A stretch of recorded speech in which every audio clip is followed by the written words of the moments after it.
Hey guys, I'm testing Mp22 valve. This is load sense pressure comp. So what I'm going to do is to test each section, test the operational of the spool, and make sure the pre-comp is working. So you know already how the pre-comp works. So it creates a constant flow as long your delta P is remain constant. So remember, Q is proportional to your delta P. Okay?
So watch the flow guys. As I varied the load, the flow remain constant.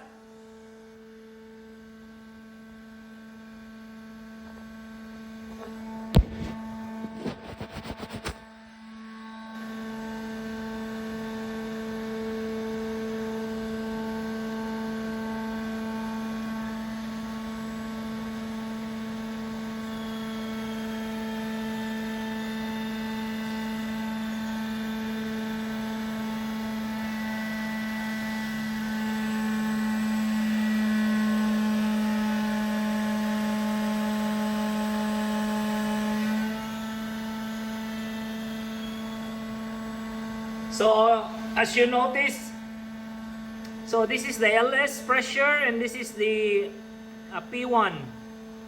So the delta P will remain because we have only 23 flow in. So but when it comes to principle, the flow remain constant as you vary the load because of the pre-comp.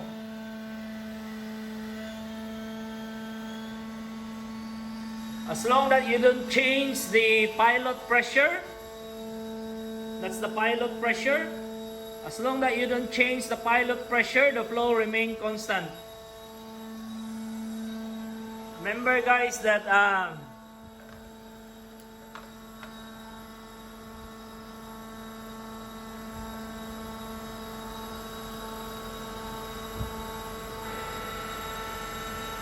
This is a spool.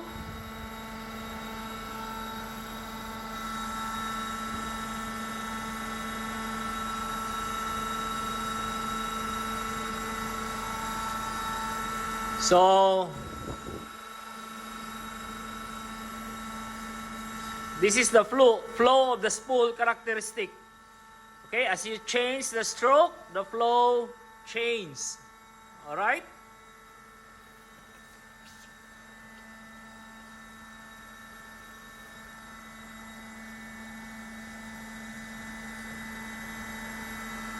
Pre-comb.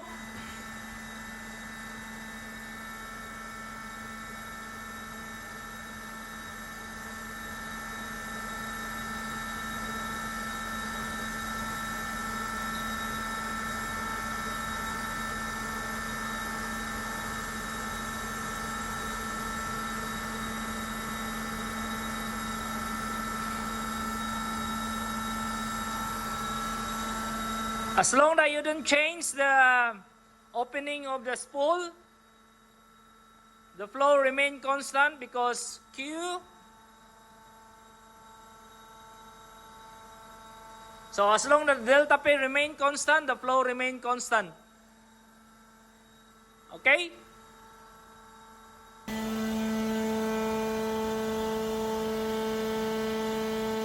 Guys, watch out these guys, okay? Watch out when I change the pilot pressure. See what happened on the flow. Okay?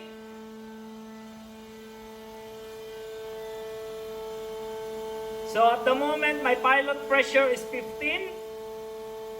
Remember the principle? I'll change the spool stroke. Okay? The stroke of the spool, I will limit it. I will decrease it. And see what happened when the pressure comes spool affected.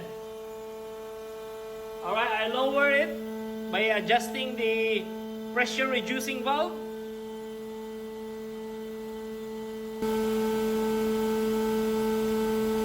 Because we have a limited flow input. See what happened.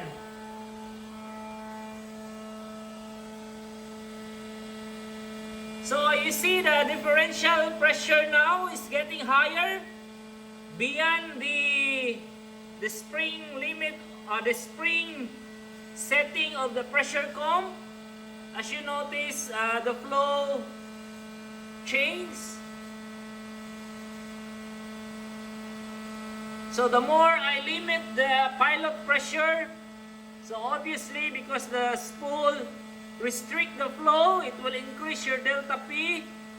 It will change because the pressure comb spring setting is overcome, like affected.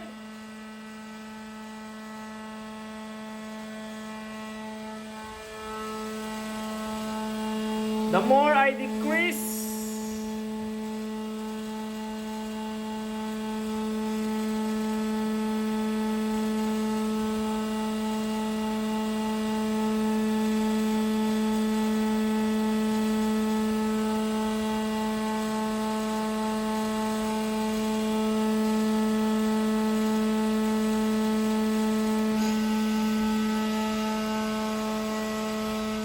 and now it's almost nothing.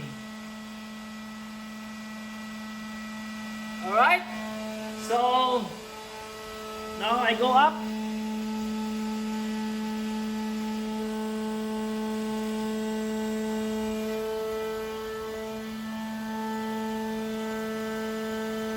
So I'm back to the original. So principle. Okay? If you restrict this, obviously the LS will affect, okay? Then it will increase your delta P. It will affect the spring.